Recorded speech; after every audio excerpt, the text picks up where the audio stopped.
So that's chaos. Now it's paramount one. The voice says, don't do that. Yeah, you do it. You can get top three, man. Things fall apart in any sense. It's fast. It's where in the Old Testament of utilize when you the constraints creation myth. The water that's there at the beginning, both has a psychophysiological cost that isn't mere. Sometimes, no matter what you do, you're in trouble. And that's a relief because then you can stop scrabbling around for the way out. There's no way out, man. So water's a natural symbol to utilize when you're talking about something that's life-giving but also potentially deadly.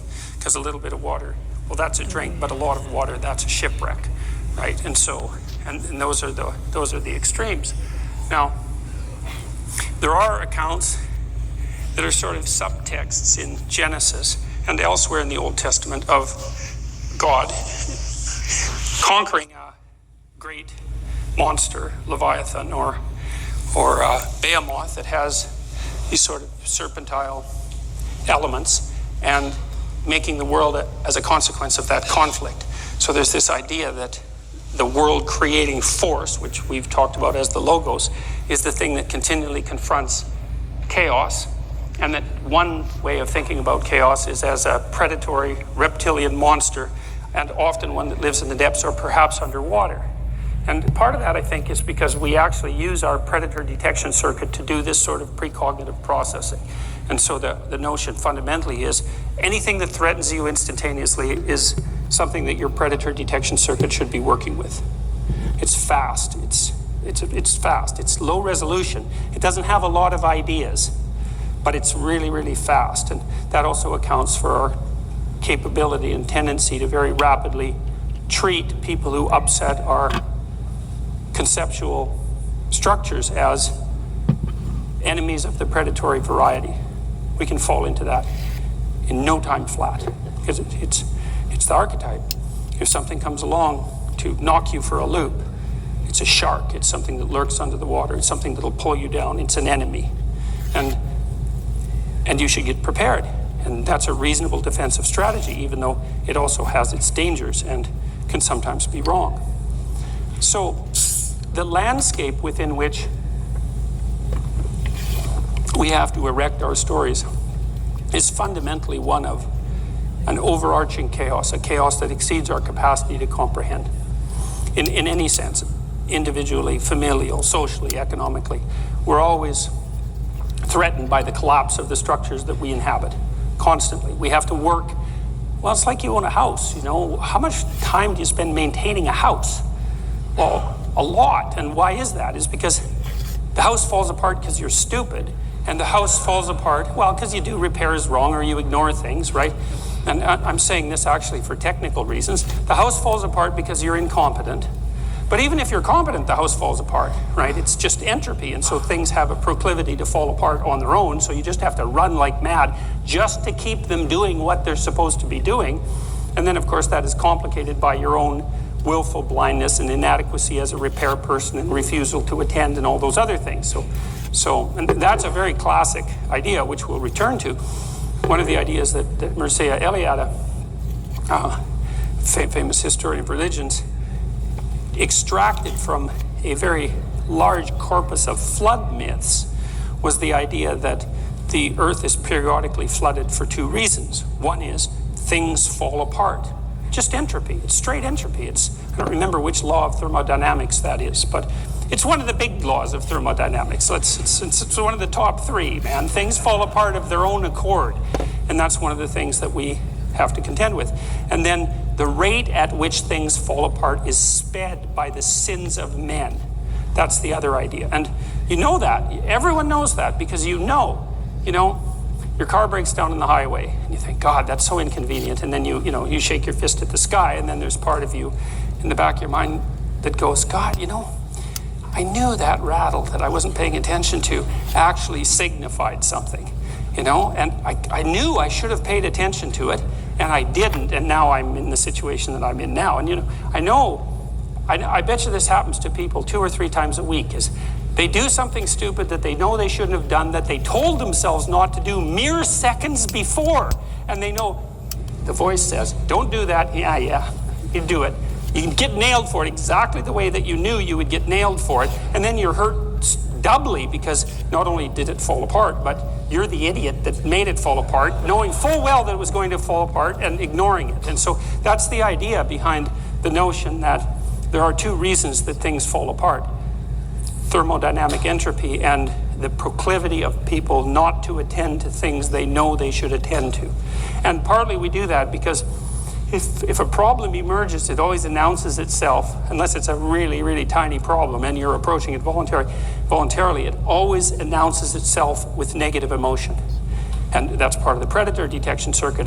It announces itself in frustration or disappointment or emotional pain or grief or the paramount one, anxiety. And no wonder, because it's a problem, right? And one of the logical responses is to sort of freeze in the face of the problem. But of course, if it's a problem that has to be addressed and solved, freezing it and turning away from it is not a good solution, because since things tend to fall apart on their own accord, if you just leave the thing alone that's problematic, it's just going to get worse, not better, which is one of the things that's very annoying about life. So for example, if you get a warning message from the tax department, the probability that ignoring that will make it go away is zero, right? What will happen instead is that the more you ignore it, the larger it will grow. And if you ignore it long enough, then it will turn into something large enough to eat you. And that will be the end of you. And I read in Harper's Magazine at one point that people would rather be mugged than audited. And so I believe that, because the mugging, man, that's over, right? It's like a couple of minutes of sheer terror, loss of your wallet, the way you walk. The audit, that's like a semi-fatal disease. So that's chaos. Now, it's the idea here too, is that that's the chaos. That's the psychological idea, is that that's also the chaos that whatever is being represented in Genesis as the Spirit of God extracts order out of at the beginning of time. And it's also that which we're constantly contending with as we struggle in the same manner to construct and maintain habitable worlds. So it's brilliant. It's brilliant. When I first put together the relationship between what Iliad called the pre-cosmogonic chaos and the predatory landscape that surrounded our ancestors and the manner in which we're structured neurologically to respond to all of that, I thought it was like an amazing epiphany, because it's self-evidently the case that the world is too complicated for us to deal with, and that's one of the problems that we face on an ongoing basis. And then the question is, well, what do you do about that? And if you ignore it, it gets worse, so ignoring it doesn't work, and so we know what doesn't work, and so if ignoring it doesn't work, then attending to it might work.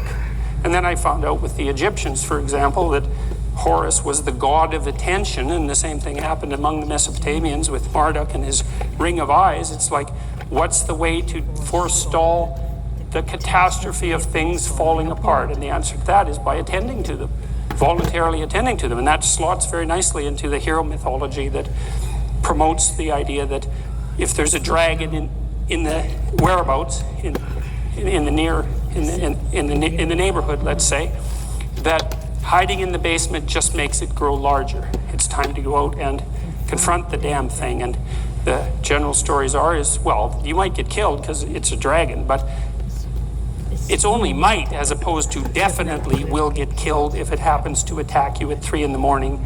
at home when you're hungover and it's been a bad day and you don't have your sword and your shield at the ready, which is generally what happens to people who avoid things.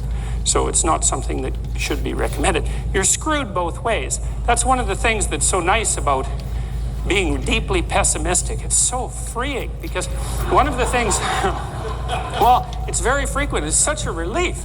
And it's really a useful habit to develop, is sometimes no matter what you do, you're in trouble. And that's a relief, because then you can stop scrabbling around for the way out. There's no way out, man. It's like you can pick murder, wretched death A or slightly less wretched death B, something like that. And I know that's a terrible way of looking at things, but it is extraordinarily useful to understand that many times you get your choice boils down to picking the least bad option. And if that's all you can do, if that's how life is revealing itself to you, it's like, well, more power to you. The least bad option, that's the best you can do. And it's good enough, especially compared to the alternative, which is the most bad option. So, all right, now,